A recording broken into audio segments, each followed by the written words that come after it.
I want to read something to you. Every time I read it, I get chills up and down my spine. The world's had two great documents. Number one, this old King James Bible. Amen. Can't beat it. When we talk about the book, it's this. This is the book. There's only one book you really need to know. Other books are good, but there's only one you really need to know, and it's this book. And what a blessing that God gave it to mankind. Amen? Amen. But then, through the fortunes and divine providence of history, we were given another document. The Declaration of Independence and the Constitution. Two other documents. And I'll tell you what, they're not inspired. But they're both the best thing that mankind ever produced without inspiration from God. Although I believe God's hand was upon it. But not in the way that he inspired what? This book. I believe those men were influenced. Now listen. God created nations. He instituted human government. He wants us to what? Engage in society to bring his what? Knowledge and his truth and his word. Not to sidestep issues of the day, of the public life which we live. The founders of our nation, they talked about inalienable what? Rights. Now you know what inalienable rights are? That means these are rights that were given to you by your Creator, by God. These rights did not come from government. If you read the Bible, you know there are certain things you have a right to do and your conscience is clear about them. You have a right to make choices for your life.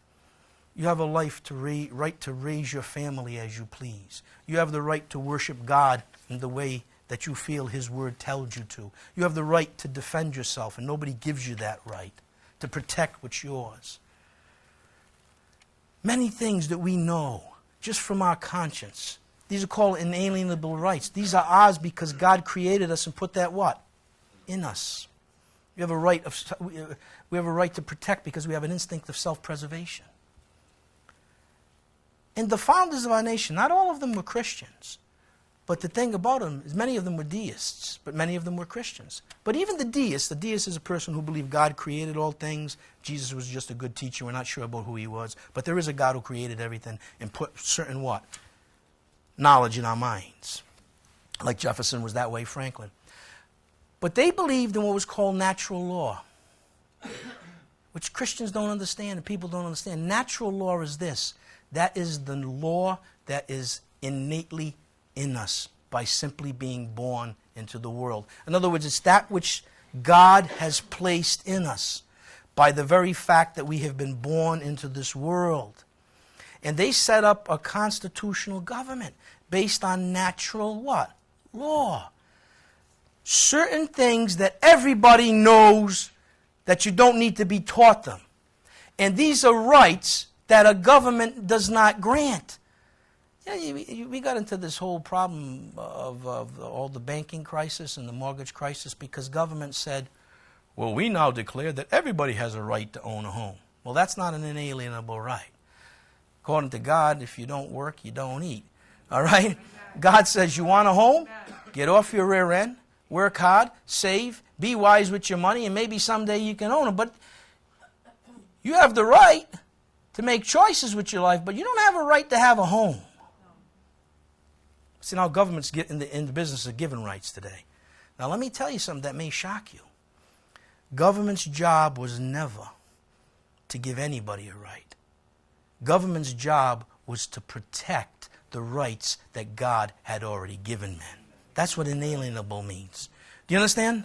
Inalienable means this, that God has given certain rights to every person by the very fact they were created in his image and they landed on planet Earth one day.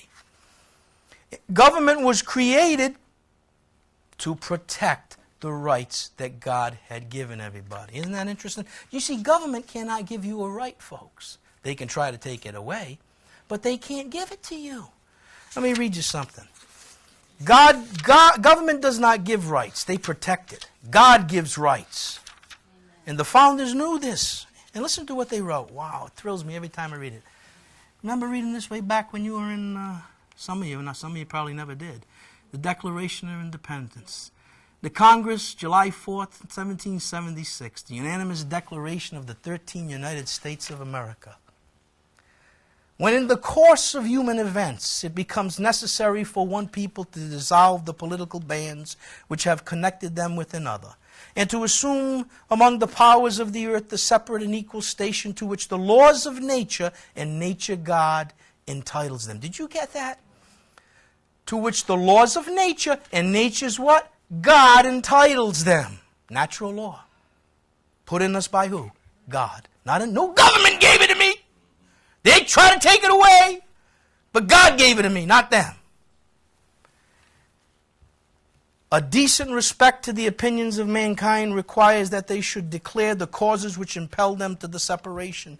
We hold these truths to be self-evident, that all men are created equal and are endowed by their Creator with certain unalienable rights. By who? Who endowed them with those rights? Their Creator, not government. God did.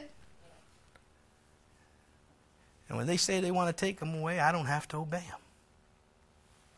And it says that among these are life, liberty, and the pursuit of happiness. And that to secure these rights, governments are instituted among men, deriving their just power from the consent of the governed. In other words, God gave the rights.